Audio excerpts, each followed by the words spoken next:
किसी ने बड़े कमाल की बात कही है कि अगर जीवन में खुश रहना है तो पैसों को जेब में रखिए, दिमाग में नहीं।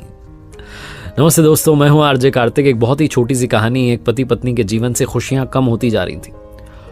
उन्हें इस बात की चिंता होने लगी कि हम पहले की तरह खुश नहीं रहते हैं, हमारे जीवन में तो अब खुशियां बची नहीं है। तो उन्हें किसी ने कहा कि पास में एक महात्मा जी आए हुए हैं, आप उनसे जाकर के मिल सकते हैं, वो हर समस्या का समाधान बताते हैं। ये गए, जाकर के अपनी बात रखी महात्मा जी के सामने कि हम अब खुश नहीं हैं, पहले बहुत खुश थे जब नई नई शादी हुई थी, अब हमारे जीवन से खुशियां कम होती जा रही हैं।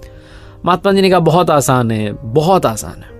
आप एक काम कीजिए, आप घूमने के लिए चले जाइए, थोड़ा आपको समय मिलेगा। दूसरी बात, जब आप घूमने के लिए जाएं तो ऐसे किसी कपल को ढूंढना शुरू कीजिए, ऐसे किसी जोड़े को ढूंढिए जो संपूर्ण रूप से खुश है, और उनके कपड़े का एक छोटा सा हिस्सा लेकर के आइए और अपने पास में ला करके रख लीजिए आपके घर में। उसके बाद में आपके जीवन में खुशियां लौट आएंगी। ये जो कपल था बड़ा खुश हुआ। इन्होंने कहा क्या बात है, बहुत ही आसान सा फॉर्मूला है, चलते हैं घूमने के लिए। तो इसी बात पर थोड़ा घूम के आएंगे। तो घूमने के लिए निकल गए, अपने स्टेट में पूरा घूमे, अपने राज्य में। वहां कोई इन्हें ऐसा कपल नहीं मिला जो संपूर्ण रूप से खुश हो। दूसरे राज्य में गए तो वहां की जनता ने बताया कि हमारे यहाँ के राजा रानी बहुत खुश रहते हैं। ये गए राजा के दरबार में, जाकर के राजा को प्रणाम किया और कहा कि क्या आप खुश हैं? राजा रानी ने कहा हाँ, हम खुश हैं, कोई कमी नहीं। आप देख रहे हैं इतना बड़ा महल है, सब कुछ अच्छा है, सब खुश है हमारे राज्य में। तो इस कपल ने सवाल किया कि क्या आप संपूर्ण रूप से खुश हैं?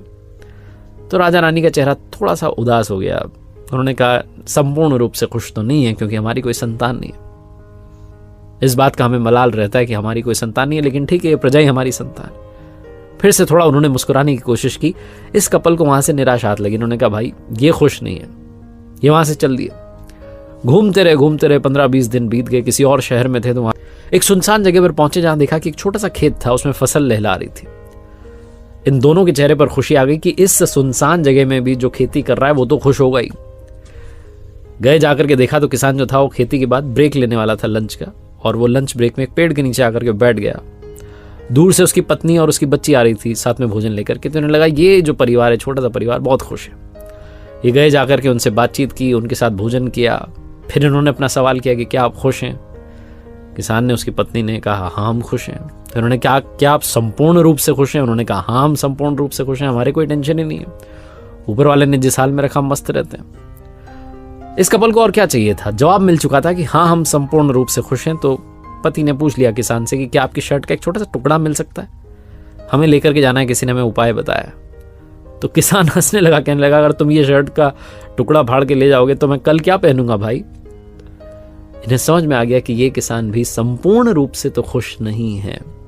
बहुत छोटी सी कहानी है, लेकिन सार ये है कि कंप्लीटली अगर आप हैप्पी रहना चाहते हैं, कभी नहीं हो सकता है।